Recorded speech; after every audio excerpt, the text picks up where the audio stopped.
সম্মানিত দিনী ভাই বোন, যেসব পাপের কারণে সরাসরি জাহান্নাম ঘোষণা হয়েছে তার একটি বড় পাপ হচ্ছে বদনাম, গীবাত, পরনিন্দা। সরাসরি জাহান্নাম ঘোষণা হয়েছে।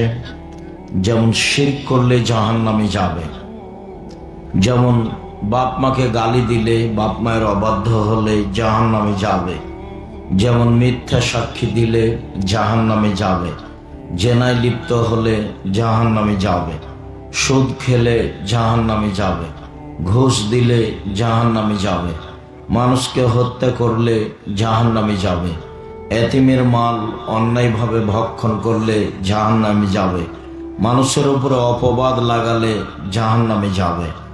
জাহান্নামে যাবে বলে যেসব পাপের কথা উল্লেখ হয়েছে তার একটি বড় পাপ হচ্ছে বদনাম, গীবাত।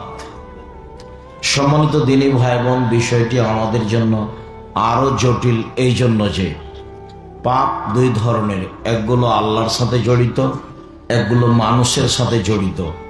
আল্লাহর সাথে জড়িত পাপ ক্ষমা হওয়া সহজ, কিন্তু মানুষের সাথে জড়িত পাপ ক্ষমা হওয়া সহজ নয়। মানুষের সাথে জড়িত পাপ ক্ষমা হওয়ার দুইটা পদ্ধতি।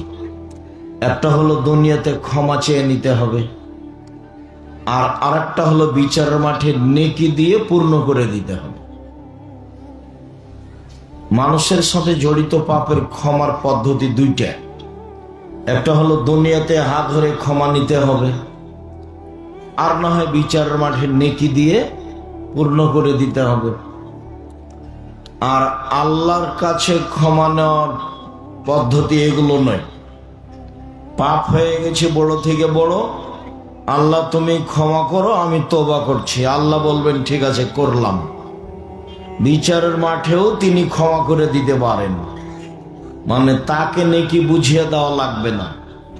কিন্তু আমি যদি কারো বদনাম, গীবাত করে থাকি তাহলে তার হাত ধরে ক্ষমা নিতে হবে, অন্যথায় বিচারের মাঠে আমার নেকি দিয়ে সেটা পূর্ণ করে দিতে হবে। আবু হুরায়রা রাদিয়াল্লাহু তাআলা আনহু বলেন, রাসূল সাল্লাল্লাহু আলাইহি সাল্লাম একদা বললেন, হাল তাদরুনা মাল গীবাত, সঙ্গী সাথী বলতে পারো গীবাত কাকে বলে? সঙ্গী সাথী বলতে পারো বদনাম, পরনিন্দা কাকে বলে? কালু আল্লাহ রাসূলু আলাম। সাহাবীগণ বললেন, আল্লাহই ভালো জানেন, আল্লাহ রাসূলই ভালো জানেন, আমরা বলতে পারছি না গীবাত কাকে বলে। তখন আল্লাহ রাসূল বললেন, যিকরুকা আখাকা বা ইয়াকরাহ, তুমি তোমার ভাইয়ের কোনো কথা বলো আর ও যদি শুনতে পাই তাকে যদি খারাপ লাগে, এটাই হলো গীবাত। শোনো, তুমি তোমার ভাইয়ের কোনো কথা কোনো জায়গায় বলছো, আর যার কথা বলছো ও যদি শুনতে পায় তাকে যদি খারাপ লাগে, এটাই হলো গীবাত। তুমি কারো কোনো কথা কোনো মানুষের সামনে বলছো, ওকে যদি এটা খারাপ লাগে, সেটাই হলো গীবাত। তো এই পর্যন্ত বলতে সাহাবীগণ বলছে না, রাইতা ইন কানা ফিহি মাকুল, তাহলে ঠিক আছে আল্লাহ রাসূল আপনি বলেন যে একটা মানুষ জেনা করেছে, তাই তো আমি বলছি জেনা করেছে, সেটাও কি গীবাত হবে? একটা মানুষ চুরি করেছে, তাই তো আমি বলছি যে সে চোর, তাহলেও কি গীবাত হবে? তা আপনি বলেন, তাহলে আপনার মতামত কি? তখন আল্লাহ রাসূল বলছেন, শোনো, ইন কানা ফিহি মা তাকুলু ফাকা দিগদাবতাহু, ও যদি চুরি করে থাকে তুমি বলো তাহলে গীবাত, ও যদি জেনা করে থাকে আর তুমি বলো তাহলে গীবাত। আর ওয়াইলাকুম মা ইয়াকুলু মা ফিহি ফাকা দিগতাহু, আর তুমি যদি ও এটা করেনি তুমি তার ব্যাপারে বলছো ফাকাত বাহাত্তাহু, তুমি তাহলে তার উপরে অপবাদ লাগালে। ও তো জেনা করেনি, তুমি বলে দিলে। ও তো গালি দেয়নি, তুমি বলে দিলে, তাহলে তুমি তার উপরে অপবাদ লাগালে। তো দুইটার শাস্তি দুই রকম। আমি যদি আপনার গীবাত করি তাহলে আপনার হাত ধরে ক্ষমা নিতে হবে, তাছাড়া এই পাপ ক্ষমা হবে না। বিচারের মাঠে এই পাপ ক্ষমা হবে না। কাবা ঘরের গিলাপ ধরে কান্নাকাটি করলেও ক্ষমা হবে না। আজ থেকে নিয়ে মরা পর্যন্ত ক্ষমা চাইলেও ক্ষমা হবে না, ক্ষমা হবে না। হাত ধরেই ক্ষমা নিতে হবে। আরেকটা পথ হলো বিচারের মাঠে এই পরিমাণ নেকি দিয়ে দিতে হবে। এটা হলো গীবাত, এটা হলো গীবাতের শাস্তি। আর যদি অপবাদ হয় তাহলে 80 লাঠি। 80 লাঠি ছাড়া আপনাকে পবিত্র করার কোনো পথ নেই। তো নিজে বাড়িতে খেয়ে দোকানে বসে যে গীবাত করলেন, আড্ডা পিটলেন, এবার কি হলো? এটা কি করলেন? দিন রাজ্যে ছুটে বেড়াচ্ছেন মোটর সাইকেল নিয়ে, আর সেই আর কত কি যে বলছেন। তো সাংবাদিক এসেছে প্রতিষ্ঠানে, তো আমাকে কিছু জিজ্ঞাসা করছে। তো আমি বলছি যে আসলে তো এসব উত্তর আমি দিই না। তো তোমরা এই সাংবাদিকতা ছাড়া তোমাদের রুজি আর কোনো পথ নেই? রুজি ভিক্ষা করে খাও। আপনারা যারা এখানে সাংবাদিক আছেন, আপনাকে আমি কষ্ট দিতে চাইনি, তো দুঃখিত। সাংবাদিকতা মানে হলো মানুষের দোষ ত্রুটি জেনে পেপারে প্রচার করা। এর চেয়ে খারাপ কাজ দুনিয়াতে আছে? মানে রুজির কি আর কোন দুনিয়াতে পথ নেই?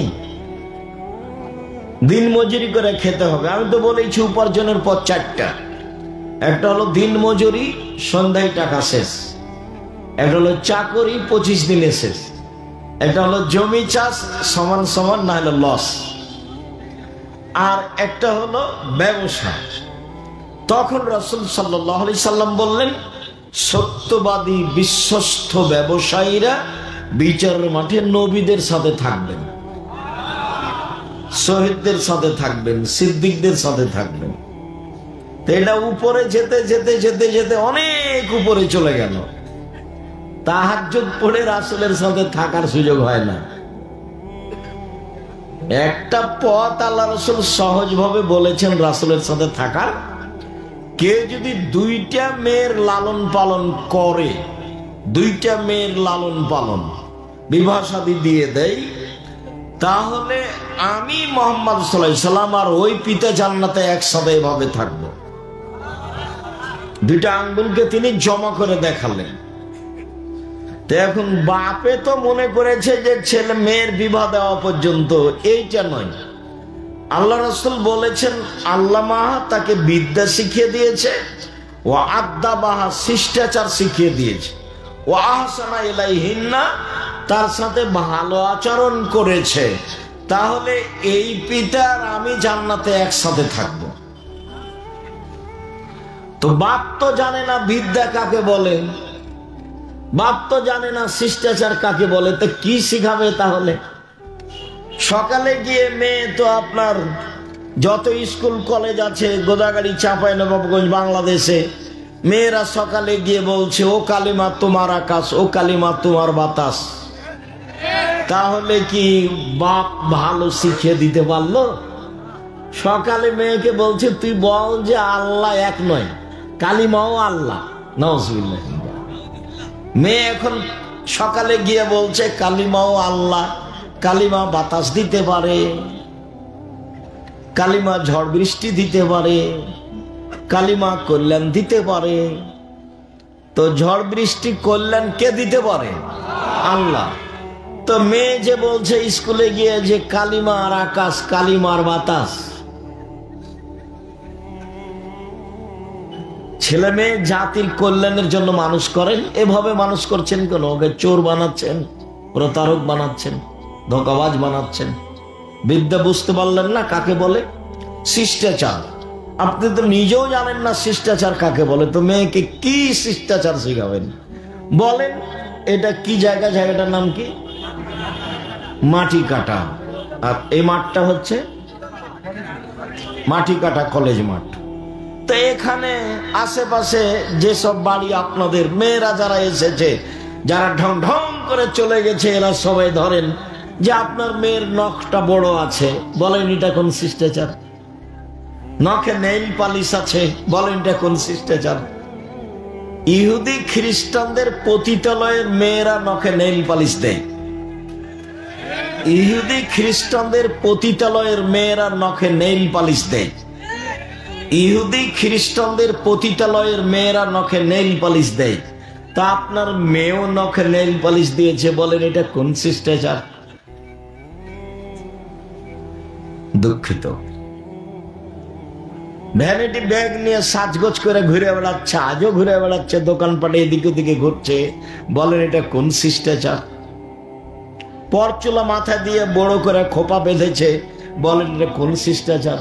আল্লাহ রাসূল বলছেন লানাল্লাহু আলাল ওয়াসিমাতি ওয়াল মুস্তাসিমাতি ওয়াল ওয়াসিলাতি ওয়াল মুস্তাসিমাতি ওয়াল মুতানাম্মিসাতি ওয়াল মুতাফাল্লিজাত। যেসব মেয়েরা উল্কি করে তাদের উপরে অভিশাপ, যেসব মেয়েরা পরচুলা ব্যবহার করে তাদের উপরে অভিশাপ, যেসব মেয়েরা ভুরু তোলে চিকন করে তাদের উপরে অভিশাপ, যেসব মেয়েরা দাঁত ছিলে চিকন করে তাদের উপরে অভিশাপ, যেসব মেয়েরা বেরেসিয়ার পোষে নিজেকে কম বয়সের দেখায় তাদের উপরে অভিশাপ, যারা উঁচা স্যান্ডেল পরে নিজেকে লম্বা দেখায় তাদের উপরে অভিশাপ, যারা এসব ঢং অবলম্বন করে তাদের উপরে অভিশাপ। তো মেয়ে তো জাহান্নামে চলেই গেছে, আপনিও তার সাথে আছেন, এবার জান্নাত নবীর সাথে হবে কিভাবে? এইভাবে মেয়ে মানুষ করে হবে? মেয়ে তো আপনার, মেয়েটি হিন্দুর। ফ্যাশন বোরকা পরে ঘুরে বেড়াই, ওই আপনার গোদাগাড়ি বাজারে যায়, মহিষাল বাড়ি বাজারে যায়। আপনার মেয়ে তো হিন্দুর নাকি মেয়ে? ও কি ইহুদির মেয়ে? ও কি খ্রিস্টানের মেয়ে? শরম পাচ্ছেন কেন? শরম পাবেন কেন? আপনি তো বাপ, আপনাকে তো আমি বাপ মনে করি। যদি আমি দুঃখে বলি যে আপনাকে যেন বাপ না বলে, আব্বা না বলে, চাচা বলে, এটা আমার দুঃখ, এটা আমার আফসোস। এটা আমি বহুদিন থেকেই বলছি যে আপনার মতো স্ত্রীকে ওই মেয়ে যেন আপনার স্ত্রীকে যেন মা না বলে, বলবে খালা। কেননা তো মা হিসেবে দায়িত্ব পালন করেনি। যদি করে তাহলে আজকে এভাবে ও নিচু মানের মেয়ে কেন? ও ইতর শ্রেণীর মেয়ে কেন? ও নিম্ন শ্রেণীর মেয়ে কেন? ও রাস্তাঘাটের মেয়ে কেন? ও পতিতালয়ের মেয়ে সাজতে যায় কেন? ও ফ্যাশন বোরকা পরে কেন? ও নোংরা পোশাক পরে কেন? ও বেহায়া ঘুরে কেন? ও চুল দেখিয়ে মানুষকে চলে কি করে? পুরুষের পোশাক পরে কেন? ওটা মা নয়, ওকে খালা বলা অপরাধ, আপনাকে বাপ বলা অপরাধ। নিজের মেয়েকে পোশাক পরাতে পারেননি, বাপ বলছেন আপনি? কি হিসেবে আপনি বলেন? আব্দুর রাজ্জাক সাহেব, আমার 2টা মেয়ে আছে, লালন পালন করেছি, বিবাহ দিয়েছি, তাহলে আমিও নবীর সাথে থাকবো। কথা তো ঠিক, কিন্তু মেয়ের যা অবস্থা তো জাহান্নামে চলেই গেছে। ইয়া মাসার নিসা তাসাদদাকনা ফাইন উরিতুকুন্না আকসালা আনিন নারে। হে মহিলারা শোনো, তোমরা দান করে জাহান্নাম থেকে বাঁচো। তোমাদের অধিকাংশ নারী জাহান্নামী। জাহান্নাম বলতে নারী আর নারী, জাহান্নাম বলতে নারী আর নারী, জাহান্নাম বলতে শুধু নারীকেই বুঝায়, মহিলাকেই বুঝায়। যদিও মহিলাদের জান্নাতে যাওয়া সহজ পথ, 4টা কাজ করলে জান্নাতে চলে যাবে। 1 5 ওয়াক্ত সালাত, 2 রমজান মাসের সিয়াম রোজা, 3 স্বামীকে মেনে চলা, 4 জেনায় লিপ্ত না হওয়া। জান্নাতের সব দরজা খোলা। পথ দিক সহজ করে রেখেছেন আল্লাহ রাসূল। কিন্তু আপনি যে জান্নাতে রাসূলের সাথে থাকবেন, আপনার মেয়ের অবস্থা কি? ও কেন বাজারে গেল? আপনি কি মরে গেছেন? ওর গায়ে, ওর হাতে এখনো একটা ভ্যানিটি ব্যাগ আছে, ওটা কেন তার সাথে? ওটাই কেন? ও কেন বাজারে যায়? ও কেন এভাবে চলে? ও কেন কাপড় কিনতে যাবে? ওর বাপ মরেছে, ওর শ্বশুর মরেছে, ওর ভাই মরেছে, ওর বোনের ছেলে মরেছে, ওর ভাইয়ের ছেলে মরেছে, ওই একই দুনিয়াতে থাকে, ও যায় কেন? ওর শরম হয় না কেন? ওর হায়া হয় না কেন? ওর লজ্জা হয় না কেন? ওর শরম হয় না কেন? এর ইতস্তবোধ হয় না কেন? ও নিজেকে মনে করে না কেন যে আমি মহিলা? নিজে মনে করে না কেন? কেন মনে করে না? আয়েশা রাদিয়াল্লাহু তাআলা আনহা বলেন, আমি পায়খানা টয়লেটে গেছিলাম দূরে, এসে দেখছি জনগণ সব চলে গেছে, আমি এখন একাই, আমি বসে আছি। সাফনে মানে মুআত্তাল আমাকে দূর থেকে দেখে বুঝতে পেরেছেন। তিনি আমাকে দেখে চিনলেন কি করে? পর্দার আয়াত নাযিল হওয়ার আগে তিনি আমাকে দেখেছিলেন। আমি ছিলাম হালকা পাতলা মেয়ে। হাদিসে বোঝা যায় তার রূপের অভাব ছিল না, তবে অবশ্যই তিনি সারার মতো সুন্দরী ছিলেন না। পৃথিবীর সবচেয়ে সুন্দরী মহিলা হচ্ছেন ইব্রাহিম আলাইহিস সালামের স্ত্রী সারা। তবে তিনি সাফিয়াকে নিজের চেয়ে সুন্দরী মনে করতেন। কাজেই মাঝে মধ্যে তিনি বলতেন, হাসবুকালিন নিসা হাসবুকালিন নবী সাফিয়া কাদা ওয়া কাদা। আপনি সাফিয়ার অত সুন্দরী গুণ বলেন কেন? যে সাফিয়া সুন্দরী মহিলা, সাফিয়া এই মহিলা, আর সাফিয়া তো একটা খাটো মহিলা, আপনি তার এত প্রশংসা করেন কেন? এইটা আয়েশা রাদিয়াল্লাহু তাআলা বলেন, এবং বুঝতে পারতেন যে সাফিয়ার কিছুটা সুন্দরী গুণ আমার চেয়ে বেশি আছে, এটা তিনি আঁচ করতেন। যখন এভাবে বলেছেন, আরো তো একটা খাটো মহিলা, আপনি তার প্রশংসা করছেন, তখন আল্লাহ রাসূল বলছেন, হে আয়েশা, লাকাদ কুলতে কালিমাতাল্লাহ মাজাজাত বিহাল বাহরুল্লাহ মাজাজাতু। আয়েশা, তুমি যেই কথা বললে, এই কথা যদি সাগরে ফেলে দেওয়া হয় তাহলে সাগরের পানি ঘোলা হয়ে যাবে। তুমি খাটো বলেছ, বদনাম হয়েছে।